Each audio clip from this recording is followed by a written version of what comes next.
Сте во тек 55-тото издание на летната школа, што организира меѓународниот семинар за македонски јазик, литература и култура при УКИМ, по пристигнувањето на странските македонисти и слависти во Охрид на 17 август и по почнувањето со лекторската настава во петокот на 19 август се одржа и свеченото отворање на јубилејното издание на овој стожерен настан, ке речам, за македонистиката и нејзината афирмација во светот. Со особено задоволство ја поздравувам, велам добро утро на професор доктор Весна Мојсова Чепишевска, директорка на меѓународниот семинар за македонски јазик, литература и култура при УКИМ. Професорке, добро утро. Добро утро, драго ми е дека се слушаме. Ви благодарам што сте утрово и покрај сите ангажмани нели околу ова што се случува во Охрид, издвоите време за слушателите на Македонското радио, да ни кажете колку македонисти и слависти учествуваат на ова сепак јубилејна 55-та школа, збор 2 за програмата.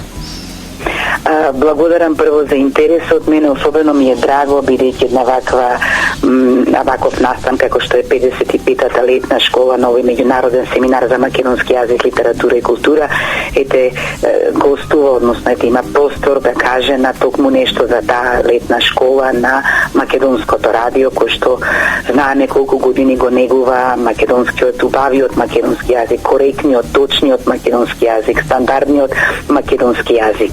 Па ние се радуваме дека на оваа 55-та летна школа имаме околу 60 на учесници. Значи тоа е летна школа која посетуваат семинаристи од повеќе земји, не само од Европа, таа бројка е и од оваа година веќе ни се вратија и семинаристите од Јужна Кореја, од Соединетите Американски држави, од цела Европа, од регионот, нали, најмногу од регионот. 17 земји е бројката, значи од 17 различни земји, од типот на Австрија, Германија, Грција, Италија, Полска, еве споменав Кореја, пота Романија, Руската Федерација, Словачка, Словенија и така натаму. Така што ние навистина сме многу задоволни и среќни што ете овој одзив е така убав и дека бројката, за разлика од претходните години, кои што беа години во една пандемија, кога во 2020 се случи онлайн или учење на македонскиот јазик на далечина, на македонскиот јазик, литература и култура на далечина, пота минатата година и во некоја намалена бројка заради сите тие услови. Меѓутоа, оваа година семинаристите покрај часови, што имаат нели така наречени лекторски нели часови, секој ден од 9 до 12:30, значи секојдневно 4 часа, тие се поделени на различни, според различното ниво на познавање на јазикот. Значи имаме две почетни групи, значи на почетно рамниште, две групи на средно рамниште и две групи на напредно на рамниште, каде што едната група од ова напредно рамниште работи на усовршување на македонскиот јазик, значи на полето на самата на јазикот како наука, а другата група работи на полето на македонската литература. Така што мислам дека е многу интензивно, а потоа секој ден имаат и по едно предавање од врвни професори, проучувачи, истражувачи на македонскиот јазик, литература и култура. Темите се најразновидни. Мислам дека секој од семинаристите ќе најде свој интерес од она што го работи таму во својата земја, од она што го учи таму во својата земја, така што мислам дека за сите нив ова е многу значен овој престој тука во Охрид, да го усовршат или да го надградат, да го подобрат своето ниво на познавање на македонскиот јазик, но секако да прошират со познавање со нови познанства на македонската литература и воопшто на македонската култура. Колку се заинтересирани странците за изучување на македонскиот јазик? Велите предвидувате лекторска настава до 2 септември. Колку е сето тоа применливо за нив? Која е возраста, може би и тоа е интересно да се каже? Колку, да речеме, дел од нив натаму работи и на преводи на нашата литература, може би во нивните земји? Какви се вашите сознанија? Така, па тоа се да речеме различни се интересите, бидејќи ние сме обврзани секогаш прво да ги поканиме центрите каде што имаме лекторати, каде што се изучува македонистиката, значи каде што имаме лекторати по македонски јазик, но се изучува и универзитетски центри каде што се изучува македонскиот јазик, литература и култура, и тие веќе во текот на својот универзитетски живот учат македонски јазик, затоа велам, некои се на почетно ниво, меѓутоа секако се надеваме дека од тие студенти потоа и од тие слушатели еден убав дел од нив, една убава бројка продолжува понатаму на магистерски, но продолжува понатаму дека како што кажавте и својот интерес да го гради преку преведувањето, затоа што на тој начин една литературата на македонски јазик ги надминува, односно излегува од границите на земјата. Простете, ќе ве прекинам, професорки, колку лекторати, во колку земји ние имаме лекторати? Имаме 10 лекторати и уште 10 универзитетски центри. Тоа се 20 центри каде што се изучува македонскиот јазик, литература и култура. Например, во некои земји имаме на 2-3 места, например, така е во Полска, така е во Хрватска, така е во Србија, разбирате, значи, така е сега и во Турција, значи покрај во Истанбул ќе почне да се изучува и во Анкара. Така што има центри, еве работиме сега на можноста да отвориме еден нов лекторат и во Пекинг, тоа е еден исклучително престижен универзитет каде што е наменет, каде што факултетот е за странски јазици, тоа буквално за изучување на оние така наречени помали јазици, значи јазици кои што имаат помали говорители. Така што мислам дека ние сега треба интензивно да работиме на тоа поле и тоа да го зголемуваме, да не застанеме тука, ама секако дека тоа е долгорочна работа, дека е макотрпна, но треба да се отворат и нови лекторати. Да, дефинитивно треба да се работи на тоа.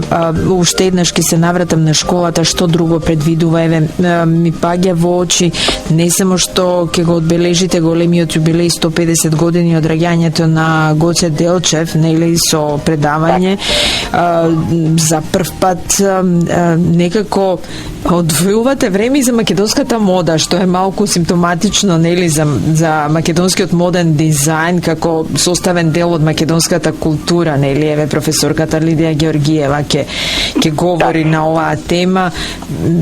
Уште нешто од темите да ни пренесете? Така, па еве, вино сте забележале, сакавме нели малку да излеземе малку повеќе културолошки. Главно да речеме, ова што спомнавте, неколку јубилеи одбележуваме.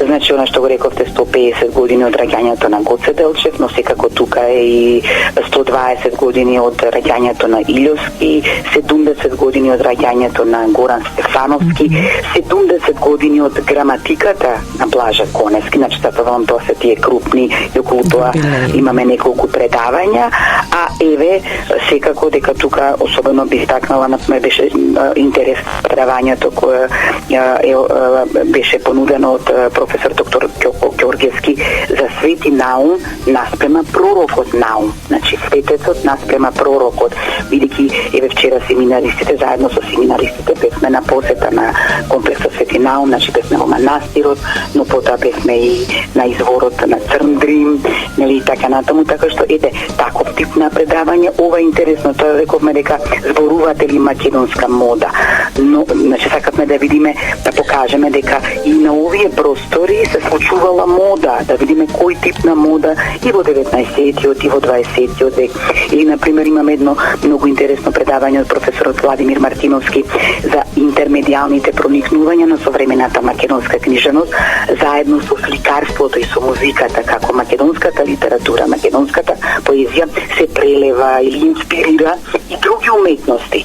Или например предавањето на професор доктор Велика Стојкова Серафимовска за македонската традиционална култура, културно наследство и идентитет преку македонската народна песна. Така што мислам дека на некој начин секој се обидуваме да им дадеме, да им отвориме нови перспективи, затоа што може да се каже дека еве и предавањето на професор доктор Наташа Аврамовска, таа ќе се обиде драмскиот свет на Горан Горан Стефановски да им го открие на семинаристите преку локалното, но и преку универзалното. Значи преку регионалното, преку националното, но и преку универзалното. Така што мислам дека ќе биде многу интересно, а еве од оваа година ја враќаме и преведувачката работилница, професор доктор Лидија Танушевска, ќе работи на преводот како еден од клучните моменти во овие културолошки зближувања на народите, бидејќи сакаме, како што споменавте и вие, од овие семинаристи понатаму потоа да излезат и некои нови на преведувачи, добри преведувачи кои што ќе преведуваат македонската литература на јазиците од земјите од кои што доаѓаат. Ви благодарам за овој разговор, убав ден и успешна работа во ова јубилејно издание на летната школа. Ви благодарам и вам, реков дека драго ми е дека македонското радио кој што го негува македонскиот јазик, убавиот стандарден македонски јазик, дека ете покажа интерес и дека сакате заедно со нас да ги споделиме, накратко нели да ги запознаеме вашите слушатели со сето она што можеме во овие 20 на дена да им го понудиме на овие 60 на семинаристи во овие, како што рековме, 20 на дена. Мислам дека е интензивно, но има време да се прошета и да се види и да се дише, како што рековме, во ритмот на Охридското езеро, на убавото македонско сонце и така. Да добијат малку од еден поинаков агол, нов видик, нели, и да ги потикнете за некакви нови истражувачки потфати, можеби за македонистиката, тоа никогаш не недостига. Ви благодарам за убавите зборови. Професор, ќе се обидуваме секогаш да бидеме во текст со сите настани и случувања што го допираат и јазикот и нашето битисување во секој случај. Ви благодарам. И јас вам ви благодарам. Тоа беше професор доктор Весна Мојсова-Чепишевска, директорка на Меѓународниот семинар за македонски јазик, литература и култура при најстариот универзитет во државава Светите Кирил и Методи, Скопје.